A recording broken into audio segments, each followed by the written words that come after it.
Nous acclamons très très bien le Seigneur Jésus-Christ. Il n'a pas changé, il est le même hier, aujourd'hui et éternellement. Amen. Voilà, nous allons continuer notre programme rapidement. Nous invitons Urbain, qui va se mettre debout pour nous dire que c'est que cette communauté qui nous a invités cet après-midi. Il va nous présenter la communauté. Je voudrais bien aimer je voudrais arracher vos acclamations pour encourager Urbain. Rapidement, Urbain s'avance et va nous présenter cette communauté, cette merveilleuse communauté qui nous accueille ce soir. Merci de m'avoir acclamé. Maintenant, on va acclamer pour le roi des rois, le seigneur des seigneurs. On se met debout, lui qui nous a donné des pieds et des jambes pour nous tenir fermes debout sur nous. On l'acclame. Je croyais qu'il y avait des mamans dans cette salle. Je n'entends rien de mamans. Et les jeunes sifflent. Et les jeunes sifflent. Merci beaucoup. Ouais. C'est la joie parce que c'est la fête. Avant de présenter la communauté, je voudrais faire un tout petit test qui peut-être va confirmer ce que je vais dire plus tard. Est-ce qu'au milieu de nous, il y a des pentecôtistes réveillés en général? Est-ce qu'ils peuvent lever le doigt seulement, la main? Gloire au Seigneur. Est-ce que les catholiques sont là au milieu de nous? Gloire au Seigneur, ils sont nombreux. Est-ce que les protestants sont là? Voilà, on applaudit le Seigneur pour cela. Je vais te dire une chose, toi qui es là cet après-midi. Cette chose est que, en fait, ce n'est pas ton voisin, ton frère, ton cousin qui t'a invité en ces lieux, mais c'est Jésus-Christ qu'on venait d'applaudir, le roi des rois, le Seigneur des seigneurs, celui qui change le cours des choses, qui t'a appelé en ces lieux pour citer le président, afin que toi tu viennes prendre gratuitement cet après-midi. Et c'est Jésus-là, il a utilisé un canal, un outil qui s'appelle Communauté internationale des hommes d'affaires du plein évangile. En anglais, Full Gospel Businessmen's Fellowship International. Vous comprendrez pourquoi cette communauté a deux noms. En fait, le premier, c'est une traduction du nom original qui est en anglais. Je dirai ça plus tard. Cette communauté, ce n'est pas un groupe de ressortissants de quelque part ou des anciens d'une université ou d'une école secondaire. Ce n'est pas non plus un parti politique, même si on est à l'heure du dialogue. Certes, nous avons des politiciens au milieu de nous à tous les niveaux, mais c'est à titre personnel et privé. C'est un emploi, il y a un travail pour eux. Mais la communauté, elle est apolitique. Nous ne faisons pas la politique dans la communauté. Donc, nous ne sommes pas dans l'opposition radicale, encore moins dans l'autre côté, non. Nous sommes vraiment apolitiques. Et cette communauté n'est pas non plus un mouvement mystico-magico-religieux comme la Rose-Croix, IAM, Subud, New Age, Maïkari, Message du Graal. Ce n'est pas tout ça parce que les gens qui sont admis dans ce genre de groupe, ils doivent être initiés. Mais nous, nos réunions sont ouvertes à tout le monde. Quelqu'un est en train de passer là-bas, on peut l'accrocher, il entre et il trouve le bonheur ici parce qu'on n'a rien à cacher. Et cette communauté n'est pas non plus, je dirais, une organisation caritative, philanthropique. Les genres de Lions Club, Rotary Club, ce n'est pas tout ça. Et non plus, cette communauté n'est pas, je vais m'arrêter par là, une église. Sinon, elle serait devenue depuis 1952, 64 ans. Elle est restée la même chose que je vais expliquer bientôt. Quelqu'un se demande finalement, mais ce type a tout balayé, c'est quoi cette communauté? On fait comme à l'école, nous allons lire là-bas. Nous l'appelons communauté, pourquoi? Parce que c'est un rassemblement de chrétiens. Ces chrétiens-là, ils viennent des confessions différentes. Je vais ajouter une précision. Ils sont dans la saine doctrine. Ils croient à la seigneurie de Jésus. Ils croient que Jésus est Dieu.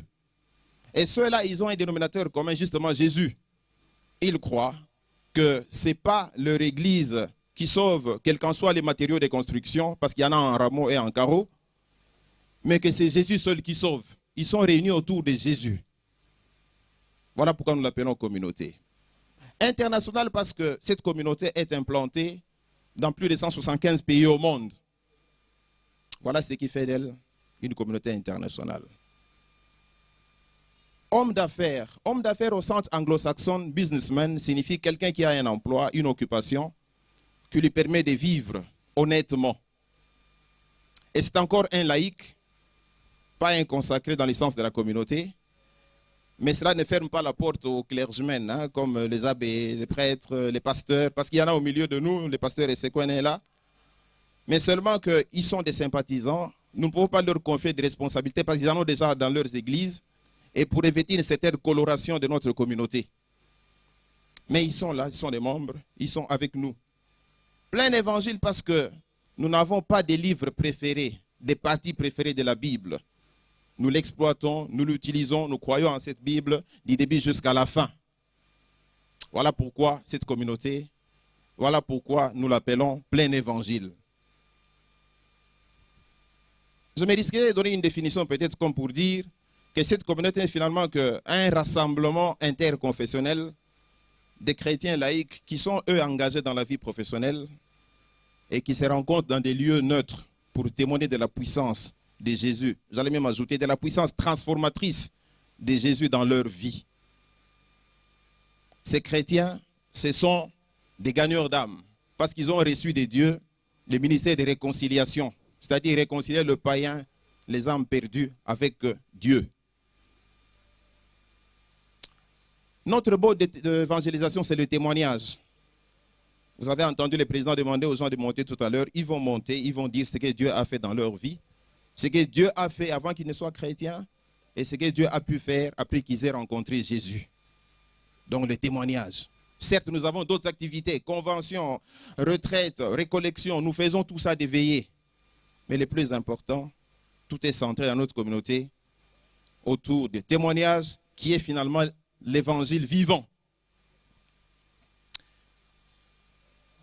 Et autour des témoignages, pour vous prouver que c'est quelque chose de très important dans cette communauté, nous avons cette revue qui s'appelle les revues Voix, dans laquelle sont versés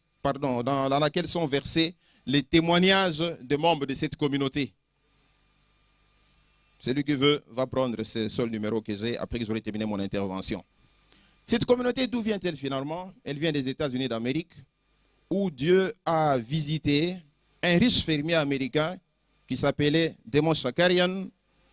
Lui a fait un constat que dans les églises dimanche, il n'y a que des femmes et des enfants. Cet homme, connaissant Dieu, il s'est apitoyé sur les hommes. Il a dit, cela signifie qu'au dernier jour, les hommes iront en enfer parce qu'ils n'ont pas de relation personnelle avec Dieu.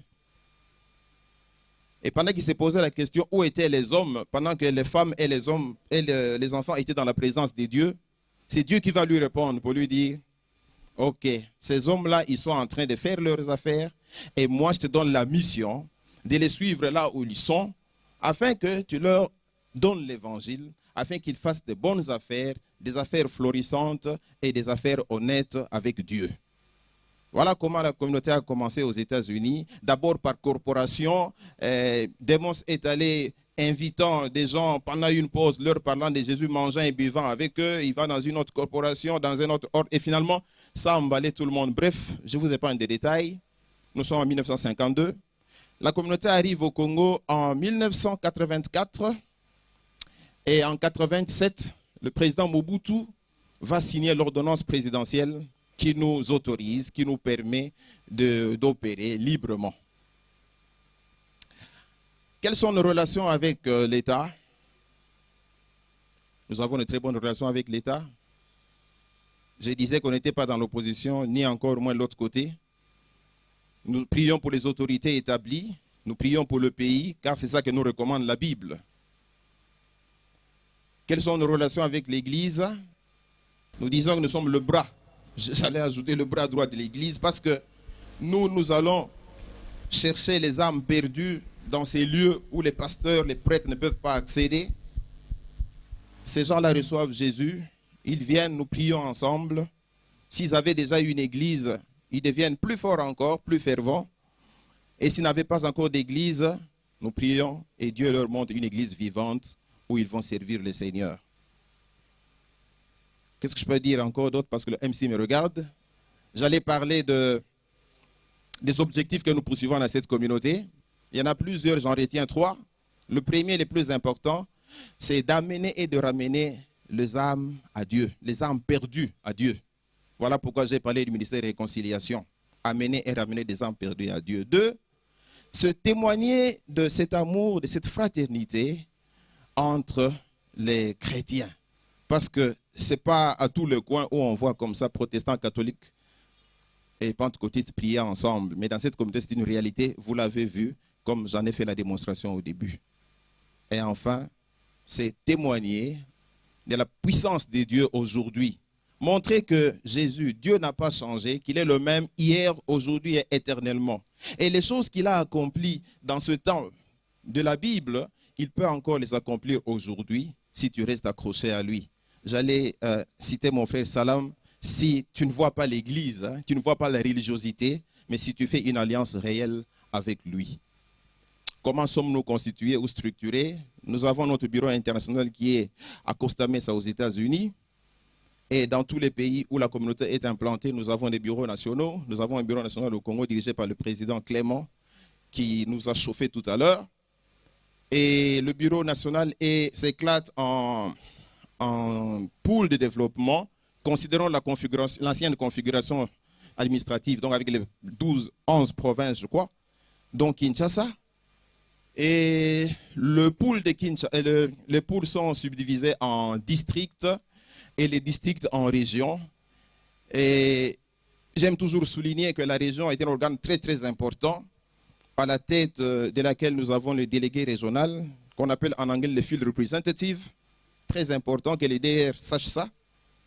Et au bas de notre communauté, nous avons les chapitres qui correspondent à la cellule chez les protestants et pentecôtistes et CVB chez les catholiques. Voilà un peu de mots, ce que c'est la communauté. Dieu vous fera grâce de demeurer dans cette communauté afin que vous sachiez plus. Que le Seigneur vous bénisse.